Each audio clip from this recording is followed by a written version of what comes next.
This is Jamie Drummond for Good Food Revolution.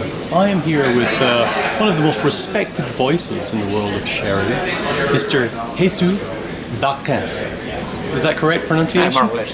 Okay. Jesus Barquin. There you go. And so, what is your role in the world of sherry these days? Because sherry is not really your real job, is it? Yes, not at all.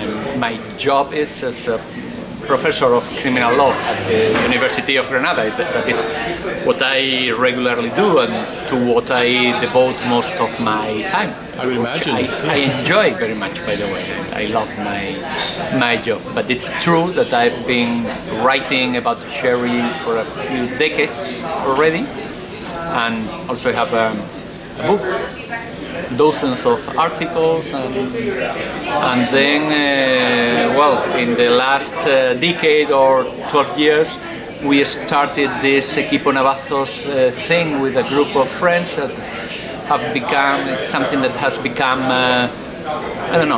possibly meaningful in the context of the wine, of the traditional wines of Andalusia, because when we say sherry, it's a little bit of a reduction. It's Jerez, of course, and mainly it's Sanlúcar, Manzanilla, but it's also Montilla, Moriles, and other regions which are not so well known, and you shouldn't overlook all of them in the south of Spain, in Andalusia. And but I don't know what is my role. One is never a good judge about oneself. Now, what is it that makes sherry and related wines so special for you? Probably because they have been for a few decades quite underestimated. Yes, most I think that's key, because if they were properly assessed and regarded, probably there would be no interest in promoting and trumpeting how good and how wonderful they are. It's like, now if you come to say, Montrachet wines are wonderful, this is a discovery, everybody agrees, everybody agrees that the top champagnes, top claret and top barolos are extraordinary wines. Regarding traditional wines of Andalusia, I think there is a field to work in that regard. Why do you feel they are so underappreciated generally? There are a few recent historical reasons connected with, in my opinion, with the lack of connection of the people in the region, the people of Jerez, the people of Sanlúcar, with fine wine, with fine wine making, even in the industry, in the business. People who have sort of, for some reasons in the 60s, 70s, started to lose their connection with the vines, their connection with the love for wine, and they started to look at wine and to winemaking as something more similar to producing any other good or any other commodity than wine itself. So that's probably one of the reasons why Jerez, Sanlúcar, Montilla, but mostly Jerez, which is the main town and the main center of the hotspot there, started to lose that the place it deserves in the context of fine wines, in the context of the best wines of the world. Once you start to think of yourself as something which is not wine, something that is sort of intermediate between spirits and wines, and then there is strong culture and strong attention on wine culture worldwide, then you have lost that trend. I understand. You have put yourself out of that trend that has been developing in the last 30, 40 years. I think that's one reason. And there's also a structural reason, which is that these are fortified wines. It has to do with the alcohol consumption that Yes. ideally should be as low as possible, but you can do that by drinking less and not necessarily by drinking other type of wines only. And it's connected also with, because these wines, particularly the best ones, are very characterful. Yes, definitely. They tend to be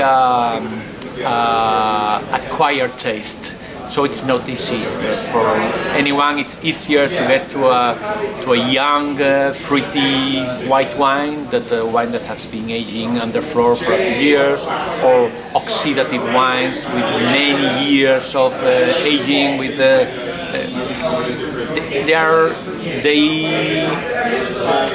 they need more time, more attention, and that doesn't fit probably modern times when in general we don't have so much time to devote to anything. Now, the perennial question, and a question that I ask every sherry producer that I meet, what do we have to do to get people to drink more sherry? Is it education? It's very complicated. Explaining the Yes, yeah. I must be honest that for me it's quite difficult to take a position where I would be wanting people to drink more wine of any kind, in general, only that. I think that we should drink better wines, Yes? but in smaller quantities, because there's alcohol, and alcohol is not something that without any kind of nuances should be consumed like that. And I think in that regard that the sherries, using sherry as a Catch-all term, yes. exactly, help, because they provide a lot of intensity, complexity, flavors, and they tend to be the best, the very good wines of Montilla, of Jerez, of Sanlúcar. They tend to provide a lot of joy, a lot of entertainment, even in small quantities. Yes. Even if their alcohol content tend to be higher than any other type of wines, I think they can help in that. Because they are so regard. characterful. Yes. Exactly. Yeah. But then they are different, they are characterful. Education, but education wouldn't be the exact word, but I don't know, I think what we can do, people who really love and enjoy this wine, what we can do is to show them, to explain them if necessary, Yes. but I wouldn't push. If I understand that each one has his or her own taste. If you don't like oxidative wine, why you shouldn't be ashamed of that. Yes. Just enjoy what you have. But at the same time, I would say that those people, those wine lovers, those food lovers who do not really know how good these wines are, they are missing something. They should at least to try them seriously, to try to approach them, because it's a whole world of different flavors and aromas and structures, and also landscape and history and architecture that they are missing. And that's something that, well, if you don't like them, if you once you have tried, you don't like them, perfect. But if you don't have access to them because you have a certain preconception or something like that, well, it would be a pity. Jesus, I couldn't agree with you more. Thank you very much for joining us at Good Food Revolution today. Really appreciate your time and your wines. Thank you very much. Bye for now.